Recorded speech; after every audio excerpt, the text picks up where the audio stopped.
Del Santo Evangelio según San Marcos, capítulo 1. Después de que arrestaron a Juan el Bautista, Jesús se fue a Galilea para predicar el Evangelio de Dios y decía: Se ha cumplido el tiempo y el reino de Dios ya está cerca. Conviértanse y crean en el Evangelio. Caminaba Jesús por la orilla del lago de Galilea cuando vio a Simón y a su hermano Andrés echando las redes en el lago, pues eran pescadores. Jesús les dijo: Síganme y haré de ustedes pescadores de hombres. Inmediatamente dejaron las redes y lo siguieron. Un poco más adelante vio a Santiago y a Juan, hijos de Zebedeo, que estaban en una barca, remendando sus redes. Los llamó y ellos, dejando en la barca a su padre con los trabajadores, se fueron con Jesús. Palabra del Señor.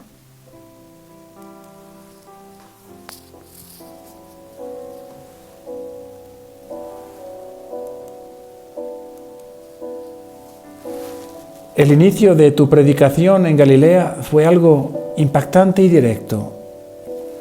El reino de Dios está cerca y conviértanse y crean en el Evangelio. Esto mismo, sin duda alguna, fue lo que tocó los corazones de tus primeros seguidores.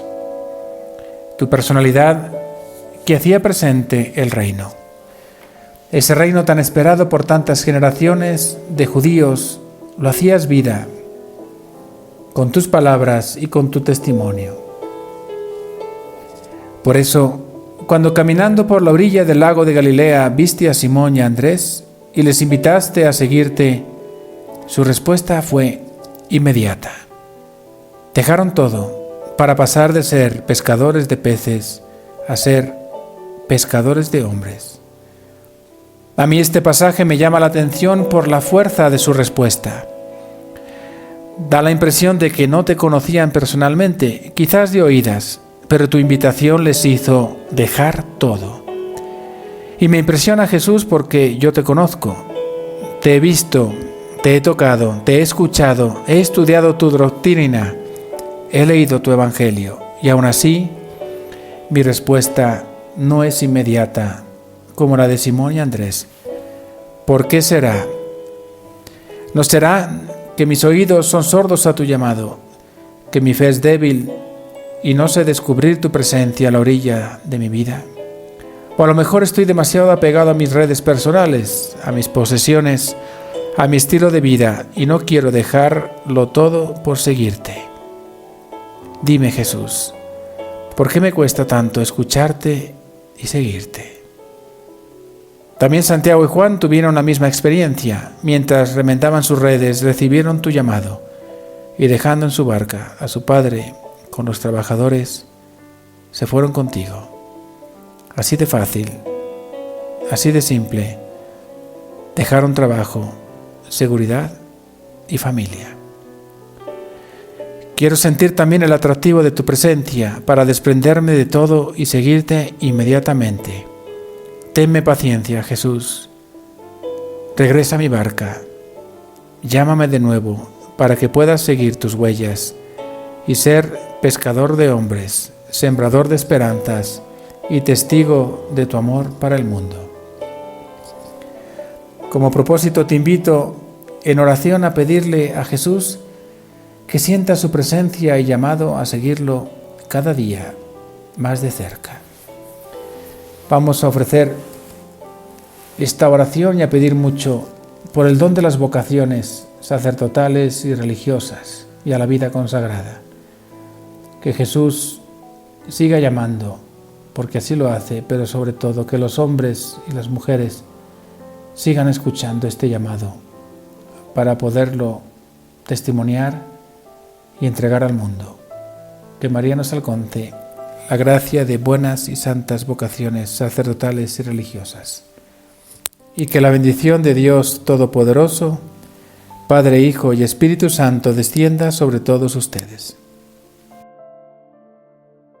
Cada 13 de enero, la Iglesia Católica celebra a San Hilario de Poitiers, obispo, padre y doctor de la Iglesia, nacido en tierras galas. Hilario vivió en el siglo V en el que jugó un papel muy importante en la lucha contra las herejías de su tiempo, lo que le valió el apelativo de Martillo de los Arrianos o el Atanasio de Occidente, en alusión al célebre padre de la Iglesia Oriental. San Hilario, ruega por el reino. Convertíos. El verbo griego es metanoia, que significa cambiar de mentalidad, tener otros criterios, adquirir una manera diferente de pensar. Pero Jesús hablaba arameo, y el verbo empleado por él debió ser shubu, volved, regresad, retornad. Es el grito de los profetas que invitaban al pueblo a que volvieran a Dios. En labios de Jesús era un llamamiento apremiante para recibir el reinado de Dios que estaba ya presente. Volumen 17, mayo 4, 1925. Mi misión no ha terminado, por eso te he llamado a ti, confiándote mi misma misión, a fin de que pongas en el regazo de mi voluntad al que me arrojó, y todo me regrese en mi querer. Por eso no te asombres por cuantas cosas grandes y maravillosas pueda decirte para esta misión, por cuantas gracias pueda hacerte, porque no se trata de hacer un santo, de salvar a las generaciones, sino se trata de poner a salvo una voluntad divina, que todos regresen al principio, al orden del cual todos salieron, y que la finalidad de mi voluntad tenga su cumplimiento. Creed en el Evangelio.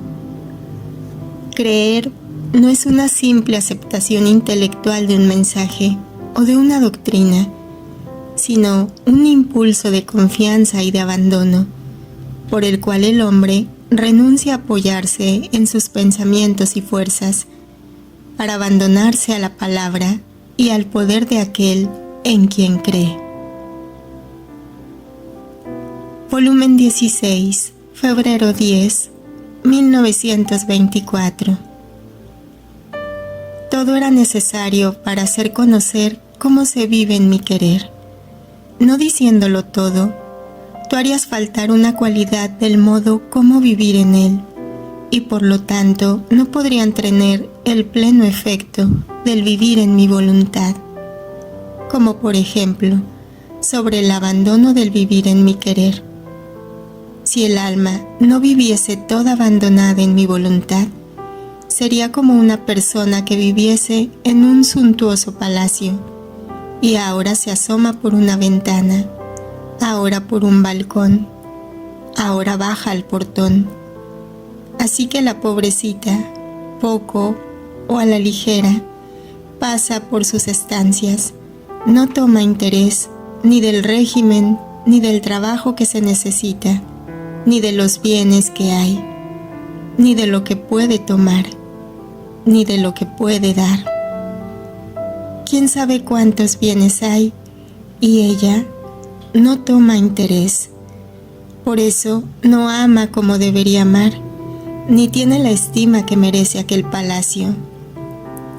Ahora, para el alma que vive en mi voluntad y no está del todo abandonada en ella, las reflexiones propias, los cuidados de sí misma, los temores, las turbaciones, no son otra cosa que ventanas, balcones, portones que se forman en mi voluntad y que saliendo frecuentemente está obligada a ver y sentir las miserias de la vida humana.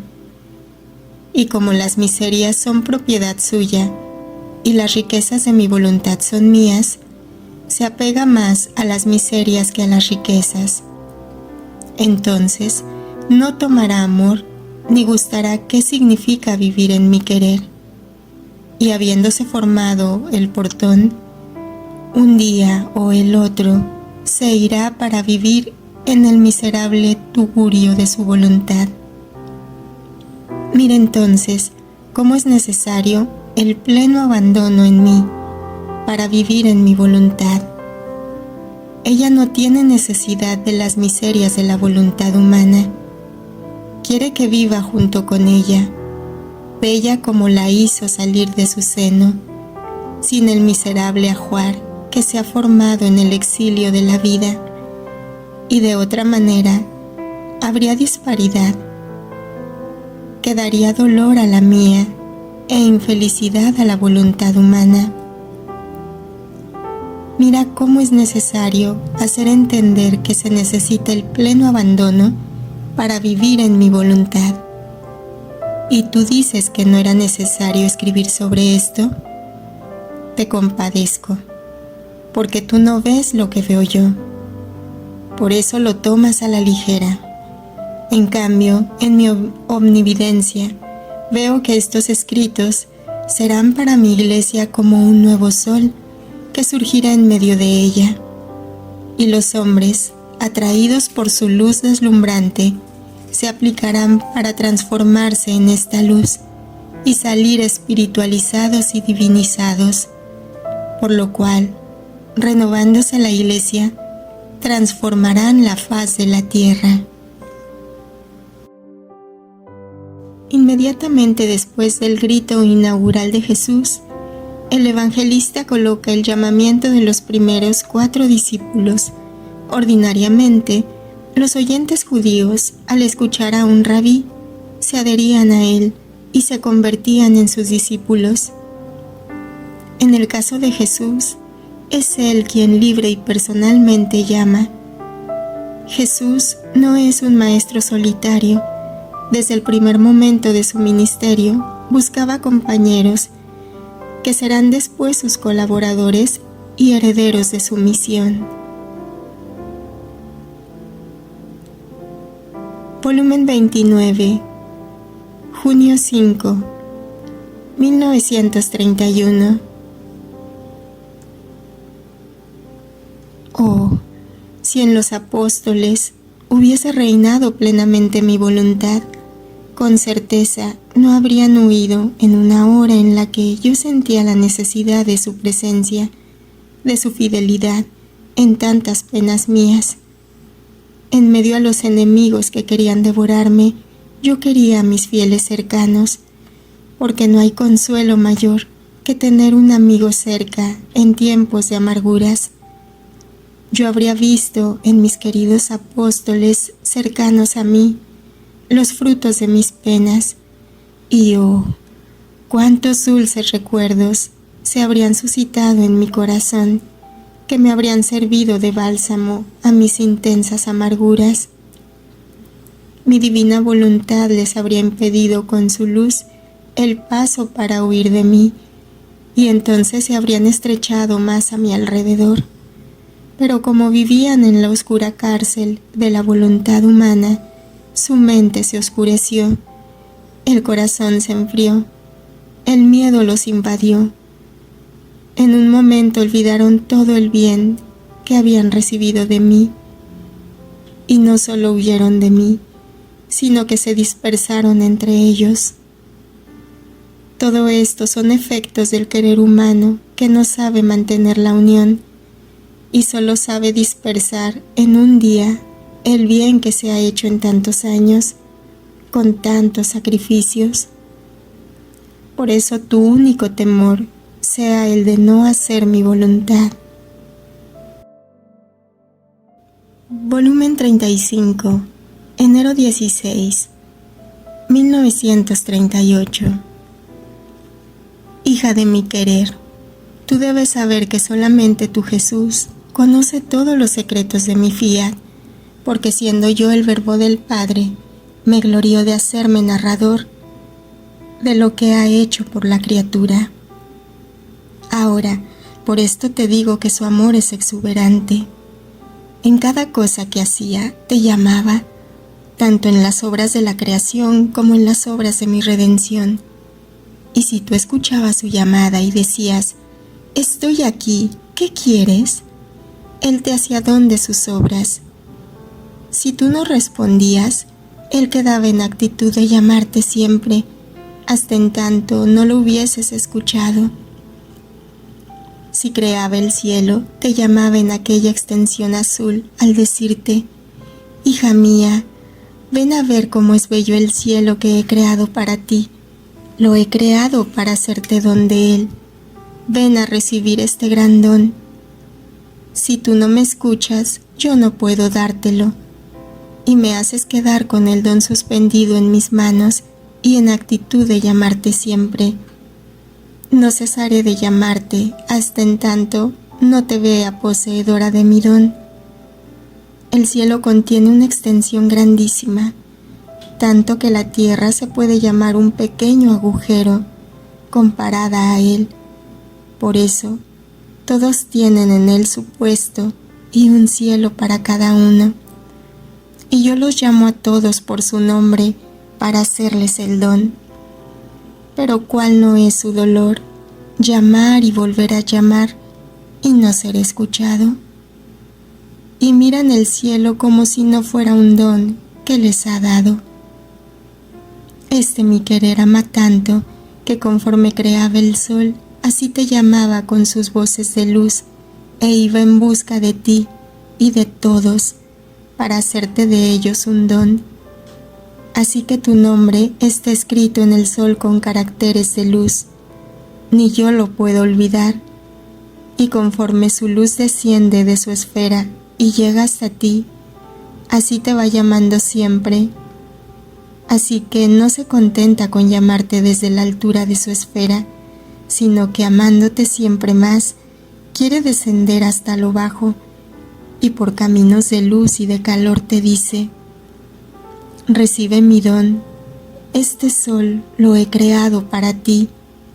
Y si es escuchado, oh, cómo hace fiesta, porque ve que la criatura posee el sol como propiedad suya y don que le ha hecho su creador.